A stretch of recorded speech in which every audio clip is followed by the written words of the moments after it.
Out a change to the Knoxville police use of force policy. This is an issue communities are coping with in the wake of the death of George Floyd in Minneapolis and other black people at the hands of police. After that killing and the protests it prompted, you may remember Knoxville Mayor India Kincannon announced she would review KPD's policy. Today, she's taking the findings and aligning the department with a campaign known as 8 Can't Wait.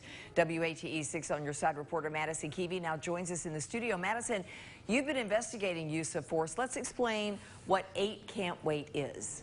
Yeah, Lori, 8 Can't Wait is a national campaign created by a nonprofit, and it outlines 8 policies that police departments can implement to reduce police killings. Now, those 8 policies include banning chokeholds and strangleholds, requiring de-escalation, also required warning, and exhausting all alternatives before an officer shoots. The next 4, calling on an officer's duty to intervene, banning shooting at moving vehicles, requiring a use of force continuum, and comprehensive reporting. Now, many of these were already in place in the Knoxville Police Department.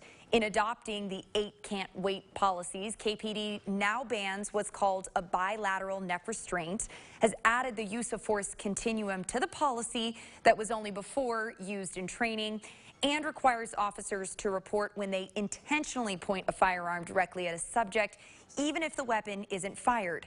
Knoxville Mayor India Kincannon says learning about these policies inspired her to meet with KPD's Use of Force Committee.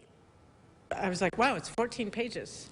There's a lot of things that they're going over, and they have been taking it very seriously. KPD is a CALEA certified, accredited police department, and part of that is making sure is really keeping up with the policies that are seen across the nation as best practices. The techniques law enforcement uses and the time spent training new officers is also part of this national call for change. At the Law Enforcement Innovation Center in Oak Ridge, de-escalation and unconscious bias training are part of their courses. Today, I asked the executive director about police departments reviewing these policies. He says it's the right move, and now is the time to do it. To listen to the community, to listen to our peers, and try to come up with some solutions. This opportunity for us to improve when it comes to community engagement. Again, to listen to our community leaders out there about not only what types of policing are available, but what kind of policing do they really want.